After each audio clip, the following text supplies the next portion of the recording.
Hello दोस्तों, I am कैसर एजाज खान और आप देख रहे हैं फिल्मी नाइट टुडे। आज की मूवी का नाम है स्वीट हार्ट। मूवी की स्टार्ट होती है एक बीच से, जहां पर हम देखते हैं जैन बेहोश पड़ी होती है। उसके कुछ देर बाद वो होश में आती है। वहीं वो देखती है उसका दोस्त भी जख्मी हालत में वहां पड़ा होता है। उसके बाद वो वहां अपने बाकी के दोस्तों को आवाज लगाती है, लेकिन वहां इन दोनों के अलावा कोई और नहीं होता। फिर जैन ब्रेड को थोड़ा ऊपर रेत की तरफ लाती है। तभी ब्रेड को भी होश आ जाता है और जैन देखती है उसके पेट में नोकदार पत्थर घुसा होता है। फिर वो हिम्मत करके उस पत्थर को निकाल देती है। यहाँ ब्रेड दर्द से चिल्ला रहा होता है और बोलता है पानी। फिर जैन वहाँ आइलैंड पर पानी ढूंढने जाती है, जहाँ उसे नारियल पड़े दिखते हैं। वो उस नारियल को बड़ी मुश्किल से तोड़कर वापस जब ब्रेड के पास आती है तो वो देखती है वो अब मर चुका होता है। उसके बाद जैन उस आइलैंड से निकलने के लिए रास्ता ढूंढती है, लेकिन वो आइलैंड पानी के बीच में होता है। फिर वो आइलैंड के अंदर जाती है, जहाँ उसे एक दरख्त के साथ बैग लटका दिखता है। वो समझती है शायद यहाँ कोई और भी है। फिर वो आवाज लगाती है, लेकिन वहाँ कोई नहीं होता। उसके बाद वो बैग में चेक करती है, जिसमें से एक दवाई की बोतल निकलती है और उस पर 1995 की डेट लिखी होती है, यानी 25 साल पहले यहाँ कोई आया था और ये सामान सब उसी का था।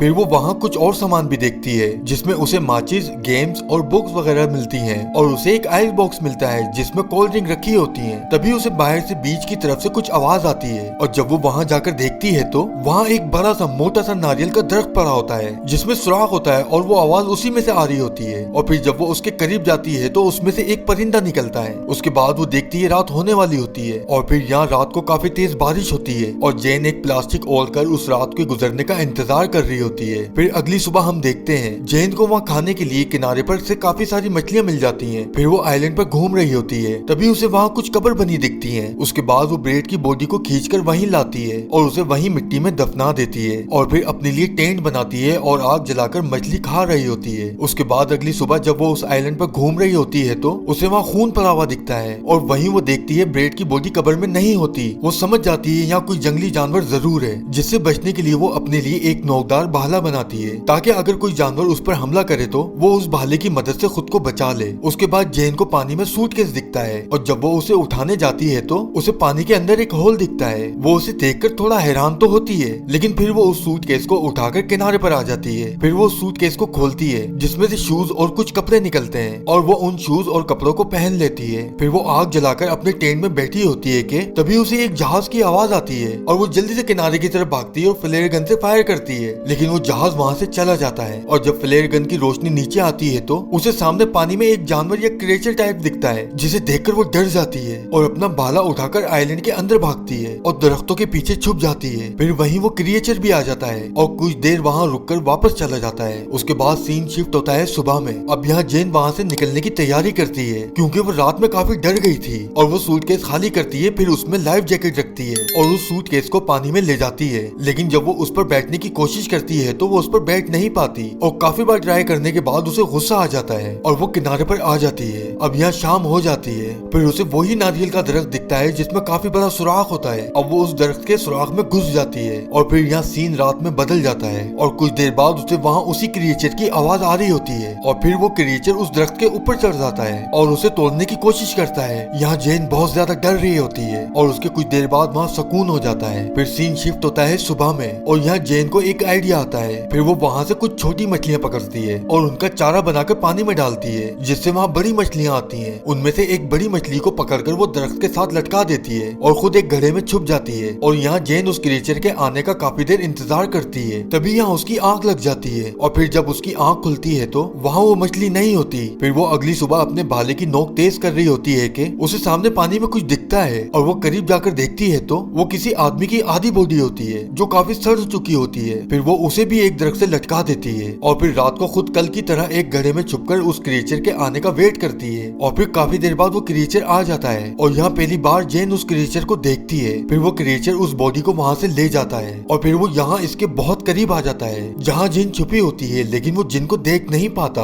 और वहाँ से चला जाता है। अब सीन दोबारा शिफ्ट होता है सुबह में। अब जिन समझ चुकी है कि वो क्रिएचर सिर्फ रात में निकलता है और वो ज्यादा बड़ा नहीं है, तो वो अपने लिए रात को सोने के लिए दो नारियल के दरख्त में काफी ऊंचा करके झूला बांध देती है और वहाँ चढ़ के झूले में रात को उस क्रिएचर का वेट करती है। उसके बाद वहाँ काफी देर बाद वो क्रिएचर आ जाता है, जिसे देखकर जैन सहम कर झूले में छुप जाती है और वो क्रिएचर अजीब तरह की आवाज निकाल रहा होता है। उसके बाद वो नारियल के दरख्त को नीचे से हिलाता है, जिसकी वजह से जैन नीचे गिर जाती है और उस क्रिएचर को अपने भाले से मारती है, लेकिन वो क्रिएचर उसे उठाकर फेंक देता है। उसके बाद वो आगे भाग रही होती है, लेकिन वो क्रिएचर बिजली की तरह आगे आकर उसके सामने खड़ा हो जाता है और उसे उठाकर फिर फेंक देता है। तभी वहाँ जोरदार बिजली चमकती है और वो क्रिएचर वहाँ से गायब हो जाता है। उसके बाद दोबारा सुबह हो जाती है और यहाँ जेन की टांग में काफी चोट लगी होती है। उसके बाद वो अपने कपड़े चेंज कर ही रही होती है कि उसे सामने एक एयरबोट दिखती है। फिर वो जल्दी से वहाँ पानी में जाती है और वो देखती है उसमें उसकी दोस्त मिया और लूकस होते हैं। फिर वो उन्हें किनारे पर ले आती है और वो लूकस से मिलकर बहुत रोती है। यहाँ लूकस उसे बोलता है सब ठीक हो जाएगा, फिक्र मत करो। उसके बाद वो उन्हें मछलियाँ खिलाती है और पीने के लिए कोल्ड ड्रिंक देती है जो उसे वहीं आइस बॉक्स में मिली थी। फिर वो उन दोनों को उस क्रिएचर के बारे में बताती है और बोलती है वो बहुत ही खतरनाक है, हमें यहाँ से निकलना चाहिए। मगर ये दोनों उसकी कोई बात नहीं मानते और उससे बोलते हैं हम 5 दिनों से समंदर में भूखे प्यासे भटक रहे थे और पता नहीं कैसे हम यहाँ इस खूबसूरत आइलैंड पर पहुंचे हैं और तुम बोल रही हो कि यहाँ से चलते हैं। जेन उन दोनों को बहुत समझाती है, लेकिन वो वहीं रहने का फैसला करते हैं और मदद का वेट करते हैं। उसके बाद वो मिया को अकेले में समझाती है कि लूकस से बात करे यहाँ से जाने के लिए, लेकिन मिया भी उसकी बात नहीं सुनती। फिर कुछ देर बाद जेन पानी में नहाने चली जाती है और जब वो देखती है ये दोनों बातों में बिजी हैं तो वो जल्दी से अपना सारा सामान बैग में डालकर वहाँ से एयरबोट लेकर निकलने लगती है। लेकिन तभी उसे मिया देख लेती है और फिर ये लोग जेन को पकड़ लेते हैं। उसके बाद मिया जेन के सर पर एक डंडा मार देती है जिसकी वजह से जेन बेहोश हो जाती है। और अब यहाँ सीन शिफ्ट होता है रात में। यहाँ हम देखते हैं इन लोगों ने जेन को रस्सी से बांधा होता है और मिया वहाँ बैठी होती है। जेन मिया से बोलती है मेरे हाथ खोलो क्योंकि अब रात हो चुकी है और वो क्रिएचर अब आने ही वाला होगा यहाँ। मिया बोलती है यहाँ कोई क्रिएचर नहीं है। उसके बाद जेन पूछती है लूकस कहाँ है। मिया बताती है वो आसपास देखने गया है, शायद कोई रास्ता यहाँ से निकलने के लिए मिल जाए। तभी वहाँ लूकस आ जाता है और वो मिया से बोलता है तुम जरा आगे की तरफ जाओ, मुझे जेन से अकेले में कुछ बात करनी है। फिर मिया वहाँ से चली जाती है और यहाँ लूकस जेन से बोलता है देखो मैं यहाँ सब जगह घूम कर आया हूँ, यहाँ कोई भी क्रिएचर या मॉन्स्टर नहीं है, तुम खाम खा इतना डर रही हो। जेन बोलती है वो क्रिएचर यहाँ आइलैंड पर नहीं रहता, पानी में एक होल में रहता है। फिर लूकस बोलता है बस चुप हो जाओ, पागलपन की कोई हद होती है और तुमने आज वैसे ही बहुत गिरी हुई हरकत करी है। मैं सोच भी नहीं सकता था तुम हमारी यहाँ से बोट चुरा कर भागने की कोशिश करोगी। दूसरी जगह मिया पानी में टहल रही होती है कि तभी वहाँ क्रिएचर आ जाता है और यहाँ जब ये दोनों उसकी चीखने की आवाज सुनते हैं तो लूकस आग में से एक लकड़ी निकालकर पानी की तरफ भागता है और वहाँ उस जलती हुई लकड़ी से उस क्रिएचर को मारता है। वो क्रिएचर लूकस को उठाकर फेंक देता है और खुद वहाँ से गायब हो जाता है। दूसरी जगह जेन रस्सी तोड़ने में कामयाब हो जाती है और यहाँ लूकस मिया को जख्मी देखकर उसके पास जाता है तो वो क्रिएचर मिया को पानी में खींचकर ले जाता है। फिर वहाँ जेन आ जाती है और लूकस को वहाँ से ले जाती है। उसके बाद सुबह हो जाती है और जेन दरख्त से छलांग लगाती है और लूकस से बोलती है नीचे आ जाओ, लेकिन लूकस यहाँ बहुत डरा हुआ होता है। फिर जेन उसे बताती है कि वो क्रिएचर सिर्फ रात में ही बाहर निकलता है, इसीलिए हमें यहाँ से जल्दी से जाने की तैयारी करनी होगी। फिर ये दोनों रास्ते के लिए काफी सारी मछलियाँ पकड़ते हैं और अपना सारा सामान रखकर अपनी एयरबोट को पानी में उतारते हैं। उसके बाद ये दोनों बोट में बैठ जाते हैं। अभी ये लोग यहाँ कुछ आगे चलते ही हैं कि लूकस को वो क्रिएचर पानी में दिखता है और जब वो जेन की तरफ देखता है तो वो क्रिएचर लूकस पर हमला कर देता है। यहाँ लूकस जल्दी से बोट के अंदर आ जाता है और ये दोनों बोट की जिप बंद कर लेते हैं, लेकिन यहाँ वो क्रिएचर बोट के नीचे से आने की कोशिश कर रहा होता है और फिर वो एक जगह से बोट फाड़कर अपना मुंह अंदर निकाल देता है। फिर यहाँ लूकस फ्लेयर गन से उस पर फायर करता है, लेकिन फायर उसे नहीं लगता। फिर वो दूसरा फायर करता है और वो फायर उसकी आंख में घुस जाता है और वो अपना मुंह निकालकर यहाँ से पानी के अंदर चला जाता है। उसके कुछ देर बाद अचानक वो क्रिएचर जेन को नीचे से पानी के अंदर खींचकर ले जाता है और यहाँ लूकस देखता रह जाता है।